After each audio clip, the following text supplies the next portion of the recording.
सरकार म्हणते त्यांच्याकडे पैसा नाही. तुम्हाला असं वाटतं का त्यांच्याकडे पैसा नाही?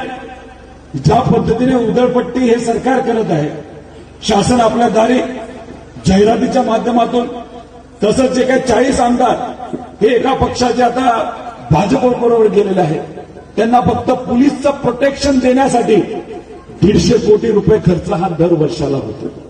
मग हा जो वायपाट खर्च तुमचा होतो तो तुम्ही थांबवा. पण आमच्या जिल्हा परिषदेच्या शाळा तुम्ही दत्तक देऊ शकत नाही. आम्ही त्याचा विरोध करतो. मला माहित आहे तुमच्या गावातील लोक त्याचा विरोध करतात का नाही? विरोध करता का नाही? जे विरोध करतात त्यांनी हात वर करून त्याचा विरोध दर्शवा. ह्या शाळा आपल्या, ह्या शाळा सरकारच्या, ह्या शाळा गरिबाच्या, आणि ह्या जर दत्तक देत असेल तर हे आम्ही कधी खपवून घेणार नाही. ही युवा संघर्ष यात्रेच्या माध्यमातून याचाच विरोध आम्ही सर्वजण करत आहोत आणि अधिवेशनामध्ये जाऊन सांगणार आहोत की या दत्तक योजना ही बंद झाली पाहिजे आणि जी शाळा बंद करण्याचा तुम्ही प्रयत्न करणार आहात ते सुद्धा आम्ही खपवून घेणार नाही. तुम्ही मुख्यमंत्री आहात, तुम्ही उपमुख्यमंत्री आहात, तुम्ही मंत्री आहात, तुमच्या हातामध्ये अधिकार आहेत, तुमच्या हातामध्ये ताकद आहे, तुमच्या हातामध्ये सरकार आहे. तुम्ही निर्णय घ्या ना लोकांचे. मग कशाला आम्हाला फिरावं लागणार आहे? कशाला आम्हाला लोकात जावं लागणार आहे? पण तुम्ही जर लोकातच येणार नसाल तर लोकांच्या अडचणी तुम्ही कशा समजून घेणार? तुमचे या जिल्ह्याचे पालकमंत्री कोण येतो?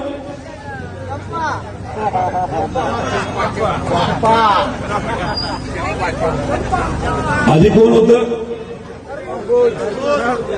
तुम्ही सर्वजण शेतकरी असल्यामुळे कदाचित शेतामध्ये पिकणारे जे काही फळं आहेत, नाहीतर भाजीपाला असेल त्याची नावं इथं घेत आहेत, पण तरी सुद्धा तुमचे हे जे पालकमंत्री आहेत ते किती वेळा तुमच्या जिल्ह्यामध्ये आले सांगा? डान्स करायला कोण आलो? दहीहंडीच्या कार्यक्रमाला कोण आलं होतं? देवेंद्र फडणवीस साहेब आले होते. ते तसे कुठल्या भागातले आहेत? म्हणजे विदर्भातले आहेत ना. विदर्भाबद्दल भाषण करत असताना तुम्ही अनेक वेळा त्यांना बघितलेलं आहे. तुम्ही पालकमंत्री होता, 5 जिल्हे तुमच्या पदाखाली होते, बरोबर का नाही? पालकमंत्री जर उपमुख्यमंत्री असतील तर ह्या अडचणी तुम्हाला कदाचित आल्या नसतील. तुम्हाला विमा पोहोचला असेल, पोहोचला का नाही? पोहोचला असेल. उपमुख्यमंत्री तुमचे पालकमंत्री होते, विदर्भाचे नेते ते, या राज्याचे नेते ते. जेव्हा अडचण असते तेव्हा लोकात जात नाहीत, पण इलेक्शनच्या वेळेस लोकात जाऊन जाऊन म्हणतात मी पुन्हा येईल. गुजरातले काय? गुजरातले काय गेले? विमान नेला तिकडे. अहो विमान नेला, कंपन्या नेला, सगळं तिकडे नेलं. यांचा तर प्रयत्न आहे मुंबई सुद्धा गुजरातला जोडून टाकायची, नाही तर महाराष्ट्रापासून मुंबई वेगळी करायची. पण एक चांगली गोष्ट आहे की तुमचं हे जे गाव आहे ते खासदाराने दत्तक घेतलंय. दत्तक घेतलंय ना? कुणी घेतलंय? कोण आहे तुमचे खासदार? मला तर माहित नाही. रामदासराव दत्तक घेतलं का नाही घेतलं?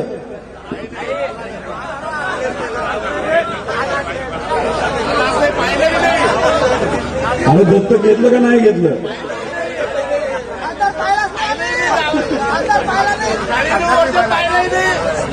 म्हणजे तुमचं गाव पूर्वी दत्तक घेतलं होतं.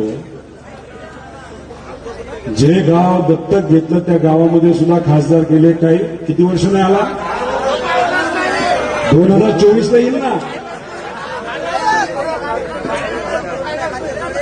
9.5 वर्षात पाहिलाच नाही. अहो या भूमीमध्ये नतमस्तक होण्यासाठी अख्ख्या महाराष्ट्रातील लोक येतात आणि या भागातले लोकप्रतिनिधीच्या या गावामध्ये येत असतील तर किती मोठं दुर्दैव आहे. तुम्हाला याचं उत्तर द्यावं लागेल. द्याल का नाही द्याल? आता हे दत्तक जे प्रकरण आहे, शाळा दत्तक घ्यायला निघाली, तसंच आदरणीय उद्धव ठाकरे साहेबांच्या मार्गदर्शनाखाली चालणारी जी शिवसेना आहे त्यातले काही आमदार सुद्धा त्यांनी दत्तक घेतले. एकदम ओके. तर ते ओके झाले, पण आपण तसंच राहिलो. ही जी दत्तक योजना आहे, नाही तर पक्ष फोडणं असेल, कुटुंब फोडणं असेल, त्याचा सुद्धा आपल्याला विरोध हा आपल्या आपल्या माध्यमातून त्या ठिकाणी करावा लागेल. मगाशी बोलत असताना अनेक इतर विषय सांगत असताना एक बसचा मुद्दा मांडला. बस वेळेवर येत नाही. आपली मुलं दुसऱ्या गावामध्ये शिकायला जात असतील, नाही तर तालुक्याच्या ठिकाणी जात असतील, तर तिथं जायला उशीर होतो, वेळेवर येत नाही, मुली असतात, मुलींना यायला उशीर होतो. तोही मुद्दा आम्ही या युवा संघर्ष यात्रेच्या मदतीने घेतलेला आहे. तुमच्या भागामध्ये लाईट खूप चांगली असं आम्हाला कळतंय. शेतकऱ्याला लाईट वेळेवर मिळते, सकाळी मिळते, संध्याकाळपर्यंत असते, 8-8 तास येते, बरोबर का नाही? मग काय येतं? अरे तो कार्यकर्ता कोण रे, तो बीजेपीचा मला सांगत होता दिवसा लाईट मिळते. कधी मिळते लाईट? रात्री मिळते. पण रात्री 8 तास तरी मिळत असेल ना, मग कशी कशी मिळते? जसं कोण आलं होतं डान्स करायला? कुठं आले होते? दहीहंडीला. डान्स करत करत कसा आपण डान्स करतो, काय म्हणतात त्याला, ठुमका, काय म्हणतात ते, ठुमका, काय म्हणतो, झुमका नाही, झुमका काहीतरी कानातलं असतं, काय मारतो, ठुमका मारतो. जसं नाचताना काही लोक ठुमका मारतात, तसं लाईट आपली रात्री ठुमका मारते. अर्धा तास आली की जाते, अर्धा तास, परत 1 तास येते की परत अर्धा तास जाते. आहे का नाही अशी परिस्थिती? डीपीची काय परिस्थिती आहे? डीपी तुम्ही भरता का सरकार भरून देतं? तुम्हालाच भरावं लागतं. किती? 5-5 हजार रुपये द्यावे लागतात. ही आजची परिस्थिती आहे, तुमची नाही, सगळ्या अख्ख्या राज्यामध्ये हीच परिस्थिती आहे. या भागामध्ये दुष्काळ आहे का? या जिल्ह्यामध्ये दुष्काळ जाहीर झालाय का? सदृश्य परिस्थिती, जसा विकास सदृश्य असतो तसं दुष्काळ सुद्धा सदृश्य अदृश्य काय असेल ते. अहो, अदृश्य परिस्थिती, सदृश्य परिस्थिती जी झाली आहे, नाही जे काही डिक्लेअर झाले, ज्याच्यामध्ये आपल्यातले काही तालुके घेतले, त्याची तर एकदम चेष्टा केली या सरकारने. 40 तालुके पहिल्या यादीमध्ये जाहीर झाले. त्याच्यामध्ये कदाचित आपल्या या जिल्ह्यातले ते तालुके नव्हते वाटतं, पण नंतरच्या यादीमध्ये आपले काही तालुके घेतले. 78 कधीचा? कोण कोणाचा? शेतकऱ्यांना 78 रुपये. शेतकऱ्याच्या खात्यात 78 रुपये. 100 रुपये भरले, वेगळा खर्च 22 नुकसान.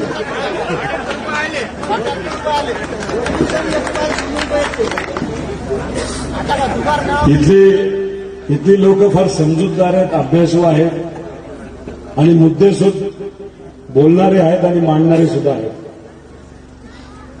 त्यामुळे माझ्या भाषणामध्ये बोलण्यापेक्षा तुमच्याकडनंच बऱ्याच गोष्टी इथं मला ऐकायला मिळायला लागल्या आहेत. 8 लाख रुपये कशाला? अहो, दहीहंडीला 1 कोटी रुपये खर्च येतो माहितीये का? आणि अख्ख्या जिल्ह्यामध्ये किती रुपये आले शेतकऱ्याच्या खात्यामध्ये? 8 कोटी रुपये विमा जाहीर झाला, 78 रुपये शेतकऱ्याच्या खात्यात आले. म्हणजे मला असं म्हणायचं की ते असे जे कार्यक्रम असतात दहीहंडीचे, ते न करता शेतकऱ्याला पैसे दिले तर सरकारपेक्षा जास्त पैसे मिळतील करायचे, अशी परिस्थिती आपल्या या जिल्ह्याची आहे. म्हणजे हे जे काय चाललंय याच्यामध्ये कोणाचंही आपलं पडलेलं नाही, लोकांचं पडलेलं नाही. जो काही पगार संजय गांधी योजना असेल या विविध योजनेच्या अंतर्गत गरीब महिलांना मिळतो, वडीलधारांना मिळतो, ते गेले काही महिने अजून मिळालेले नाहीत. त्याच्याचबरोबर स्वस्त धान्य दुकानाच्या मदतीने गरीबाला जे काही अन्नधान्य मिळतं, काही लोकांना मिळतं, काही लोकांना मिळत नाही. केंद्र सरकारकडनं जी काही योजना सरकारला 2000 रुपयाची होती, काहींना मिळते, काहींना मिळत नाही, अशी आजची परिस्थिती आहे. आणि दुष्काळ सुद्धा जाहीर जर होत नसेल तर त्याच्यामुळे सामान्य लोकांना मोठ्या प्रमाणात अडचणी येतात. आणि जेव्हा शेतकऱ्याला अडचणी येतात त्याचा प्रभाव हा छोट्या मोठ्या दुकानदारावर होतो, छोट्या मोठ्या व्यावसायिकांना होतो. त्यामुळेच खऱ्या अर्थाने याचा विरोध हा कुठे ना कुठेतरी आपण सर्वांनी केला पाहिजे. त्याच्याचबरोबर आपल्या सर्वांची या भागातली जी मागणी आहे, जी आपण अनेक वर्षांपासून प्रयत्न करत आहात, ती म्हणजे या भागामध्ये कृषी महाविद्यालय झालं पाहिजे. आपल्या सर्वांच्या वतीने ही मागणी या अधिवेशनामध्ये मांडत माझ्या परीने जो काही प्रयत्न करता येईल तो 100% मी करेन, असा शब्द या ठिकाणी आपल्या सर्वांना करतो. त्याच्याचबरोबर येत्या काळामध्ये अनेक विषय आहेत, अनेक गोष्टी आहेत ज्याच्यावर आम्ही सर्वजण लढणार आहोत. त्यामुळे हे मुद्दे घेऊन आम्ही गेले काही दिवस 600 किलोमीटर चालत आहोत. पुढच्या काही दिवसांमध्ये आम्ही 200 किलोमीटर चालणार आहोत. 12 तारखेला नागपूरमध्ये आदरणीय पवार साहेब आणि उद्धव ठाकरे साहेबांच्या मार्गदर्शनाखाली या यात्रेची समाप्ती होणार आहे. त्यामुळे हा लढा इथंच संपेल असं नाही, हा लढा तसाच पुढे जाणार आहे. पण अधिवेशनामध्ये जे काही मुद्दे आम्ही घेऊन चाललो आहोत, जे काय आलाय किती आलाय माहित नाही, जाऊ द्या, कोणालाच काय कळत नाही काय चाललंय या सरकारमध्ये. हे गोंधळलेलं निकामी सरकार आहे, त्यांना काही आपलं पडलेलं नाही.